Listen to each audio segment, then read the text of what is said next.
Welcome to the Wealth Done Differently Retirement Podcast. Danielle Howard, a certified financial planner, shares insight into the financial tools, techniques, and temperaments needed to make the most of your retirement dollars and relationships. Danielle bridges the gap between Wall Street and Main Street, bringing complex financial topics down to earth. Danielle will educate and inspire you as you define and refine your version of prosperity. Hello and welcome to Wealth Done Differently Retirement with Danielle Howard, a certified financial planner. Today we're going to be talking about 4 areas of preparation as you shift from accumulation to distribution and what that season looks like. Good morning, Danielle. How are you? I'm well. Thank you so much, Eric. Okay, we got 4 topics or 4 areas of preparation, but tell me more about the accumulation to distribution season. What does that mean? I like to always compare things to seasons. I live in the Roaring Fork Valley, and we have very distinct seasonal changes up here. And at primarily that onset shift between spring, summer, winter, fall type of deal. There's things we do to prepare. We look at putting snow tires, either putting them on the car, taking them off the car. We change out the toys. We get the skis out. We put the skis away. We get the rafts out. We put the rafts away. Again, I love to cook. So I'm going to be more focused on my soups and my stews instead of those light salads, and enjoying the farmers markets.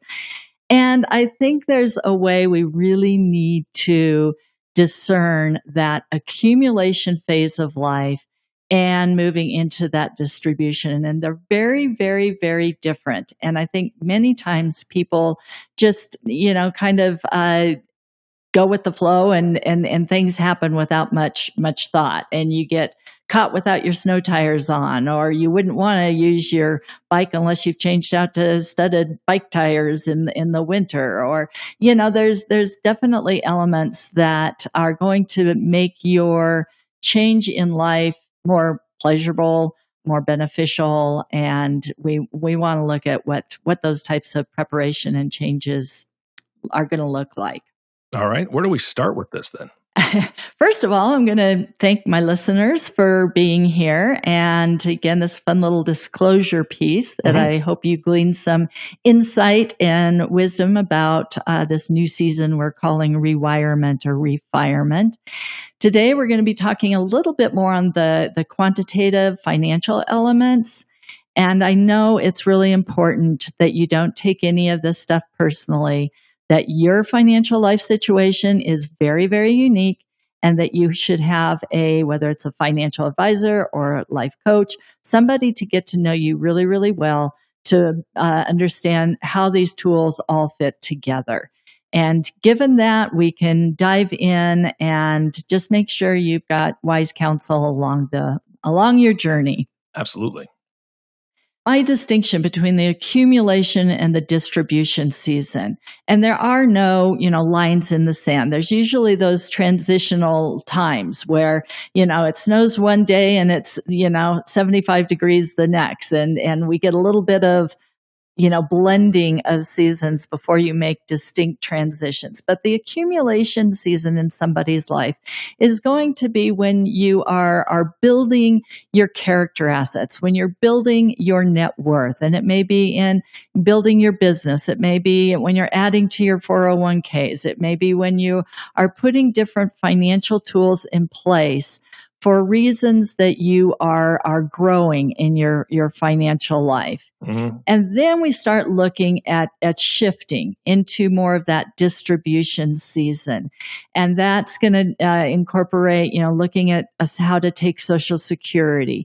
When is the best time to start turning on that 401k? Do you need to take required minimum distributions? How are taxes impacting all of this income flow? Do you want to look at moving away from a career cold turkey, or do you want to look at what it would look like to do consulting work or getting involved in a gig economy where we're using online resources to create income streams? So it's more that You're building your reservoir in the accumulation season. And then in the distribution, you're looking at how do you start taking financial resources out of those reservoirs in various ways and elements that are going to benefit you in, again, continuing to build a life of meaning and purpose. Yeah, I love that you said, I believe you said it, there's no line in the sand. It's Right. not just this is it, because you just brought up some really good points. There may be a time where you're almost kind of in a neutral phase where maybe you've stopped working full time, but maybe you do some consulting or you do some online gigs. You do something that allows you to bring in enough money to live on happily, but now you're not contributing to your accounts. You're not accumulating anything. You're just kind of basically spending what's coming in, but you're also not taking out of what you've accumulated. So it still has a chance to grow. And maybe you're going to do that for a couple of years. Each person's different. I love that. Right. Our last podcast, we had a guest, Dennis Wishman from Retirement Wisdom, who is a retirement coach. And I love the idea of, maybe a gap year. We give it to our kids when they get out of high school. Why don't we give it to ourselves? Or you're really kind of trying this new season on and knowing that there's going to be changes that happen in it. And I encourage people to listen to that, because many times bottom line, it is so much more than just getting the numbers right. The numbers are incredibly important, and to look at a sustainable cash flow over a period of time, could be 25, 30 years. We're looking a long time period, but you're also wanting to look at what type of a life, what do your days look like? What are you doing that, is keeping you engaged, keeping you involved socially, building on those fierce commitments, whether they're in relationships or community, to your faith, or whatever areas that you want to have a strong connection with. How do we put the financial pieces together? Mm-hmm. So in looking at, the 4 different areas, and what we're going to do today is we're going to look at longevity, lifestyle, liquidity, and legacy as 4 different areas of your financial life, and the differences between the accumulation phase and the distribution phase. What we want to do is just kind of create an awareness for people out there that there are elements that you really want to discern, direct, and be very intentional about as you're looking at, this season change in your life. Yep, that makes sense. So the first one was longevity. Right. So in your accumulation years, when you look at longevity, you're more concerned about possibly passing away too young. You're looking at how to manage your risk with proper insurances, whether it is risk of getting hurt or passing away. You're going to put life insurances in place. It may be a term policy. It may be a whole life or a variable policy. But in your accumulation years, you are going to use a financial tool that is going to basically protect you from dying too young. As you shift into the distribution years, the focus shifts. It's going to look, what happens if I live too long? Mm-hmm. There are more concerns about outliving your money than about protecting your resources for younger family members. So it's a very distinct shift in perspective, and how you're going to use the financial tools are going to be very different. For example, this life insurance piece, again, you're focused on an amount of insurance that is going to protect your family in the event that you're not, with your family today, and they're exposed to an element of lost income and risk of replacing what, unfortunately is no longer there. And as you move into the distribution years, you may look at that life insurance policy in a very different way. You may want to look at it, how can we turn on a cash flow from, if it has cash value that has built up in it, how can we access that cash value? Is that just cashing the policy in? Are there tax implications around that? Is it just turning on a loan option off of this policy? So a very different dynamic in how you want to use that particular tool, but it's more focused on, living too long. You're going to look at other financial tools to address that living too long. Social Security is one of those. Once you turn Social Security on, you want to make sure you have maximized it and understanding what that means, because once you turn that on, you can't outlive that cash flow from the government. There are other tools, whether they're pensions. Corporate pensions are few and far between nowadays. Many of those pensions have been replaced with, personal annuities.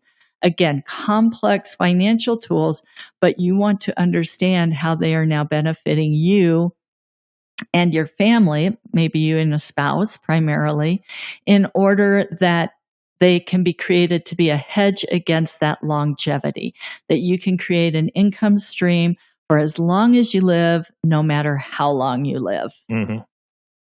Yeah, that makes perfect sense. Plus, people's stress levels are so much lower when they have a plan like that. Yes, and there's going to definitely be financial tools that are better for managing that hedge against longevity. If you just have, traditional investments, we want to look at drawdown strategies. The 4% rule, does that work for you, or do you want to? Are we in a economic environment where we may need to address some elements of that? But there are financial tools out there that have the potential of not lasting for your entire life. And so how do you want to manage those in the distribution years to maximize what you're going to get out of them? Danielle, so that's longevity. And we talked about that as far as, living life longer than you expect or shorter than you expect and having both of those things covered. But during that time, we talk about lifestyle. And that was number 2, if I'm not mistaken. Yes. Our lifestyles, again, everybody has different lifestyles. I encourage people to kind of discern whether you're in the accumulation years or the distribution years, that we have to really look at how much is enough when we know that, happiness is not based on material consumption, and that at the same time, we need to have a roof over our head, food on the table, clothes on our back, and a little fun along the way. That in your accumulation years, it is important to have a spending plan. And it's going to be a little bit more fluid, needs to be flexible. We've got kids that are yanking at our pocketbooks the entire 18 to 25 years that they're around. And communication between spouses is key. And, so there's a lot of elements with creating that intentional spending plan, focusing on an abundance mindset, that we have enough, we can spend safely with joyful intention within safe boundaries if we're very intentional about this. There's going to probably be a part of your spending plan that is more focused on the long-term savings. And that will shift when you move towards distribution. It may be that your spending plan is now no longer needing to carve out that 10% to set aside in savings, but having an intentional spending plan is still very, very important. Many times people move into this distribution phase of life and shift, especially their mindset. Oh, I'm on a fixed income now. And they shift into a mindset of scarcity. And just that mindset can be a detriment in your financial health. So we do want to have a spending plan. We want to make it intentional. And again, we want to keep a mindset of abundance and, that you do have enough. And if you're being wise in your spending plan and using your resources wisely, you will have sustainability throughout your distribution years. We also know that in the distribution season of life that you're going to have 3 phases. You're going to have those go-go years where maybe you are doing some more of the traveling that you always wanted to do. That you're looking at staying engaged with your community and more participatory elements that have a financial cost to them. You will then move into more of the slow go years that maybe you're spending more time at home, more focused in, having the family come visit you. And then of course we move into those no-go years, which is more focused on that, long-term care needs, when you're not out and about as much, but the healthcare expenses are going to, bubble up to the surface and be more of an element in your financial decision-making considerations. The cost of living around healthcare, we know, is higher than what it is in other lifestyle aspects. So in the distribution years, we need to incorporate the fact that you're going to be dealing more and more so as time goes on with these healthcare elements. I'll hear people when we talk about what does the future hold and what kind of roof do you want over your head. Many people say, I want to age in place. I want to stay in my own home. And that is beautiful until it doesn't work anymore. And there are financial elements that we want to incorporate into that season to say, well, are you going to need to retrofit your home to be more age friendly? Or is it going to look at downsizing and finding a home that is one level, that is more, whether it's wheelchair accessible or has larger bathrooms or has kitchen counters that are lower? There's a lot of financial pieces that need to be played into wrapping your hands, your head, your heart around this aging process. And these are very different elements than in your accumulation years, where again, you're more focused on, how do we get the kids to the ski lessons or ballet lessons, and how do we get them through college and those type of aspects. Yeah, absolutely. And there's so many things to consider there. That how do you, and this is probably going to go right into one of the other topics, but how do you ensure that you have the financial resources available for things that come up like this? If you make a decision, maybe you do already have a ranch home, but it has to be wheelchair accessible now. It's not just a ramp outside. You may have to widen doorways. You have a lot of things inside. You may need to lower some counters to be able to be more accessible. There's a lot that could possibly need to be done. How do you prepare for that to be able to have funds for that available to you? The first thing is having the conversations. Yes, there are quantitative elements. There's a lot of, data out there that you can look at the cost of retrofitting a certain size home. Then you take into, I live in the Roaring Fork Valley versus Eric, who lives in Omaha, Nebraska. There's probably some different construction cost differences there. So, but the first conversation is, we need to start recognizing that there are going to be elements of planning that are very different in the distribution phase versus the accumulation phase. And that lends us into that liquidity. How much do we need set aside for whether it's short-term needs? Well, we'd like to look at remodeling the house within the next 5 years, or no, we don't really see doing a retrofit or downsizing or doing that within the next 10 or 15 years. We can look at putting those quote unquote goals, transition goals, into, a planning process. And then what we want to look at is what financial tools are set up to best provide you for those resources. How do we look at diversification and what kind of asset allocation model do you want to be in for a need transition goal that is shorter term versus longer term down the road? One of the pieces with liquidity. So, again, how much should you have completely liquid in your life to address either cash flow needs or some of these financial shocks? Again, are very different in the accumulation years versus the distribution years. when we're looking at our accumulation season of life, that liquidity, maybe more the financial shock of liquidity is going to be focused on what happens if I lose a job, or if I pass away early or become disabled.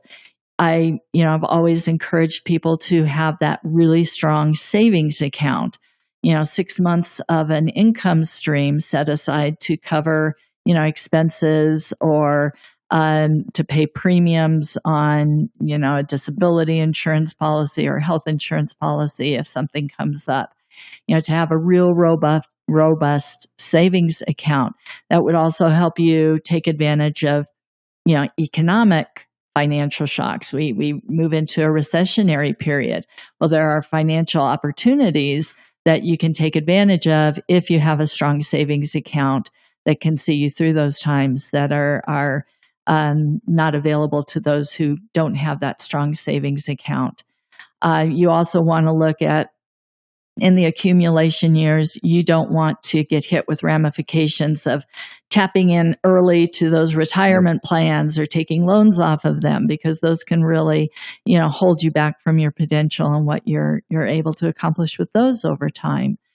In the accumulation phase, you're going to handle market corrections or economic cycles a little bit differently. If you're diversified and the market pulls back, guess what? You could buy more. You could buy things when they're on sale. That shifts dramatically when you move into your distribution years, because you've basically turned on the spigot and you're taking money out of these accounts, and you don't have time to recover from big market corrections. And, we need to deal with your the tools that you're using very differently. A savings account in your distribution years, I don't feel needs to be as big, because you've probably turned on some of those other spigots, whether it's from Social Security or pension income or that fixed annuity. So you've got some, cash flow coming in that you're going to have. And that means that maybe your savings account doesn't necessarily need to be as robust unless you've got some, short-term, things that you're needing to address. Yeah. One of the things that I do caution people with their, retirement accounts or investment accounts, as they've turned on that spigot of getting an income, is how do you deal with what we call sequence risk? And sequence risk is that danger of timing when you're taking withdrawals. Again, the accumulation season, you're putting money into your account. Distribution, you're taking money out of those accounts. And if we have a pullback, whether it's a correction that is short-lived or a recessionary time that is felt for a longer period of time, if you're pulling money out of accounts when we have a pullback or a recession, it's going to have a negative impact on your long-term rate of return. Yep. So taking a look at how do we take withdrawals in a bear market versus a bull market environment is going to be very strategic. I like to have people have a cash bucket, especially if they're at the point of really needing to take take withdrawals out of whether it's your IRA or your non-qualified investment accounts, that you would have a certain amount of time just set under the titling of specific accounts that your cash flow is going to come out of that, versus the diversified account. Because then if you do have a pullback or market correction, you're pulling it out of cash instead of a investment that has just pulled back 3%, 5%, 15%. Yep, exactly. Danielle, what's the fourth area that you're covering today? We want to look at legacy and the difference between the accumulation years and the distribution years. And these are short podcasts, and there's so much in each one of these that I just, again, I'm just scratching the surface. In your accumulation years, you want to make sure that you've got your proper estate planning documents, especially if you have young children. You want the custodian for your children. You want your wills in place, power of attorney, medical directives. You want to look at beneficiary designations. We see a lot of things shift in accumulation years. Many times there might be a divorce or sad things happen, and you want to make sure that you're reviewing these documents and paperwork and everything as life situation changes. You want to look at how your account funding is set up in the event of passing away too early. Mm-hmm. As you shift into the distribution season, again, things happen. We're seeing a rise in gray divorces. So, you do want to look at the same type of things. You want to review your estate planning documents, making sure that you have updated. A lot of times when people will come in and visit with me, I am not an attorney, but I do, as a certified financial planner, dig into elements of estate planning. And I will see documents that were created 15, 20 years ago. Yeah. That, the trustee or the personal representative or things are so out of date that we want to make sure that you're updating things for your current life situation, that there are definitely financial tools that because tax laws have changed, you may not need certain things, or you may need certain things based on laws or tax laws that have changed. We want to look at what financial assets that you anticipate could be passed on. Again, I really encourage people to not only look at the financial aspect of estate planning, but preparing your heirs with legacy letters and other elements. But just from the quantitative financial tools side, there are going to be financial assets that you want to draw down sooner than later, that you don't want those to be passed on to your heirs because of tax environments of them. Mm-hmm. For example, an IRA is one of the worst things that you can leave to your children. And that's, we're looking at some new rules coming up the end of this year that may make that even less enticing to leave for family members. Yep. We're also looking at a current income tax environment that is lower and is set to sunset in 2025.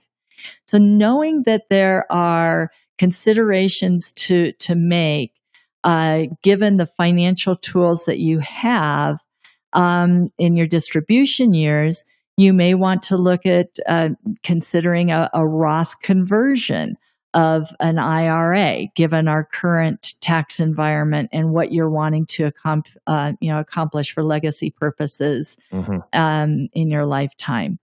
So all of these moving parts, when a focus is on legacy, it's going to look very different during your accumulation years, and it shifts dramatically as we move into the distribution season. Danielle, all these reasons are incredibly important for preparation. All four of these areas, you gave so many examples. And like you said at the very beginning of the podcast, each person's situation is different. And so they're going to have all sorts of moving parts, as you say, within their own scenario. And so obviously it sounds like it's incredibly important to plan all this before you're about to retire. You don't want to do it at that last minute. That doesn't sound good at all. But what kind of time frame are you talking about here when people should start looking at these and preparing? I love the idea of sooner than later. I mean, the sooner you start planning, the more options you have. And we know that there is no plan that is set in stone, but it is understanding the tools you have, understanding the techniques that exist right now and that are unfolding as the political structure changes on a day-to-day basis, and and looking at mindsets and temperaments. So all of those things, the sooner you start looking at those, the sooner you start bringing on wise counsel in your personal situation, the sooner you start defining your version of true prosperity, of true wealth, you are going to have more opportunities to make what I call trajectory changes and deal strategically with what life throws at you along the way. And speaking of wise counsel, Danielle, if somebody wants to reach out to you to talk to you about doing some planning, how do they get a hold of you? We love guiding people on a journey of financial health, and you're going to find more about that at wealthbydesign4u.com. You can get a complimentary copy of a retirement workbook on our website now. We also have financial affirmations. We also have different complementary components of education. You can download a copy of my financial affirmations and check out some workshops, online workshops, and educational pieces at Danielle Howard, 4u.com. Danielle, thank you so much. This was fantastic today. Appreciate the time, Eric. You bet. And thank you all for listening to the Wealth Done Differently Retirement Podcast with Danielle Howard. If you have not subscribed to the podcast yet, please click the subscribe now button below. This way, when Danielle comes out with a new podcast, it'll show up directly on your listening device. This makes it much easier to share these podcasts with your friends and family. Again, thanks for listening today. For everyone at Wealth Done Differently Retirement, this is Eric Johnson reminding you to live your best day every day. And we'll see you next time. Thank you for listening to the Wealth Done Differently Retirement Podcast. Click the subscribe button below to be notified when new episodes become available. The information covered and posted represents the views and opinions of the guest and does not necessarily represent the views or opinions of Wealth by Design, LLC. The content has been made available for informational and educational purposes only. The content is not intended to be a substitute for professional investing advice. Always seek the advice of your financial advisor or other qualified service provider with any questions you may have regarding your investment planning. Danielle Howard, Certified Financial Planner, is an investment advisor representative of Cambridge Investment Research Advisors, a registered investment advisor. Securities offered through Cambridge Investment Research, Inc., a broker-dealer, member FINRA SIPC. Cambridge and Wealth by Design, LLC are not affiliated.